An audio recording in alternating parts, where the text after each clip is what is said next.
Hi everyone, this video is about testing your jack that you have in your Ford 92 Ford Bronco in this case.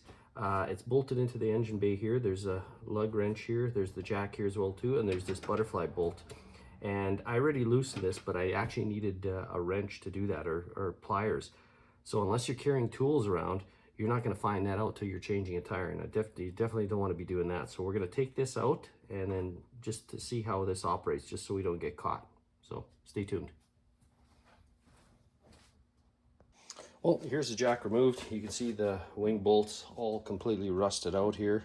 The lug wrench is good. I also want to check this because I've got special lug nuts on my vehicle, so that fits, so I know I'll be able to take it off. And then this jack, there's a crank in the engine bay, but I'm going to just use this, and it's, you can tell it's pretty stiff, and it's loosening up a bit, but definitely not the way you want it operating when you're trying to change a tire. So we're gonna just extend this jack, and then we'll probably clean that up with some brake cleaner, and then maybe lubricate it with some grease, get it to work a little bit easier. That way, if you ever get stuck and you're changing a tire, you're not going to go through this kind of mess at that time. So stay tuned. Well, here's the jack. What I did is I took a bench grinder, and then I cleaned out this butterfly bolt. It's a lot cleaner.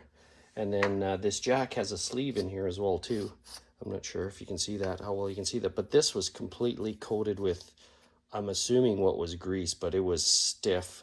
So I'm just gonna put some wheel grease on here. And then what we'll do is we'll cycle the jack a few times, and then hopefully it works a lot smoother than it did before. I'm sure it will. But you know, just coat a few of the parts here and there. Perhaps the outside of this sleeve here too as well. I'm not sure if this is rotating up or not. And what we'll do is we'll, like I said, we'll coat it, and then we'll cycle it a few times and see, hopefully it works a lot smoother. And then with any luck, I mean, hopefully you won't need this to change a flat tire or anything like that. But if you do, it'll definitely operate a lot easier. So stay tuned. Well, there's the jack. We've got it all lubricated up with some bearing grease. It extended a little bit further than I thought it did. I got some anti-seize on this wing bolt, and we'll just put it all back in there, and if you ever need it, it should be ready to go. Thanks for watching.